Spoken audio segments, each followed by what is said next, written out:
Hey guys, welcome back to Milwaukee. Right now we're at the Hyatt Hotel, which is on the former location of the Gilpatrick Hotel, and it was right here on this spot in 1912 that there was an assassination attempt on former President Theodore Roosevelt. Let's check it out. Now this is the site of the old Gilpatrick Hotel, now the Hyatt, and on the morning of October 14th, 1912, Theodore Roosevelt started his campaign day in the city of Chicago, and then he traveled to Racine to give another campaign speech, and following that, Roosevelt traveled to Milwaukee by train and had dinner at the Hotel Gilpatrick. It's located here on 3rd Street in Kilbourne, and Milwaukee police worked with Roosevelt's bodyguards to keep him safe while he was in the city. He was due to leave the Hotel Gilpatrick by vehicle to deliver a campaign speech to an already waiting crowd in the Milwaukee Auditorium just a couple blocks away. Now I'll talk a little bit more about this, but right here in the lobby or in the side door, just outside of the lobby of this Hyatt Hotel is the site where it happened. And luckily they have preserved history by putting up these plaques, but I will tell you just a little bit more about it. And if you want to read any of these plaques, feel free to pause it and read them at your own pace. Now, people in Milwaukee were really excited to see Theodore Roosevelt here, and in 1912, Roosevelt declared he was forming a third party named the National Progressive Party, also known as the Bull Moose Party.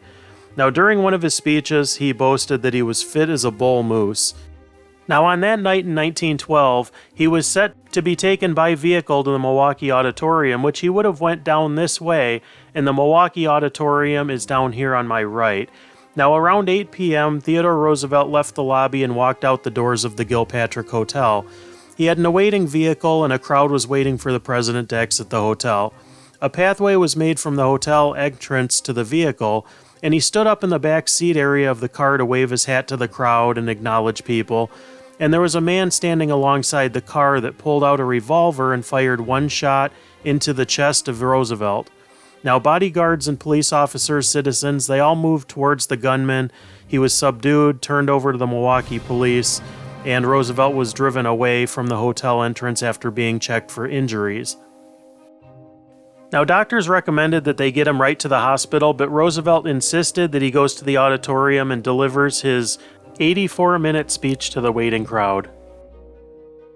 Now, Roosevelt had an entrance wound from a single bullet into the right side of his chest, and he was bleeding profusely. Now, during the speech to the crowd, Roosevelt explained that he was just shot, and he showed this bloody shirt to the audience. This is the actual shirt that he was wearing that night. The bullet had traveled through his army coat, his metal glass case, and a 50-page manuscript for his speech.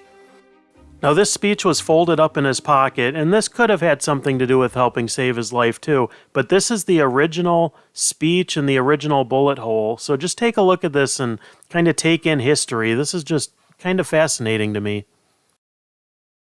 This is the actual eyeglass case that Roosevelt had on him that night. Now, you can see the bullet hole in the bottom right-hand side. Now, between this and the folded up speech, these two things probably saved his life.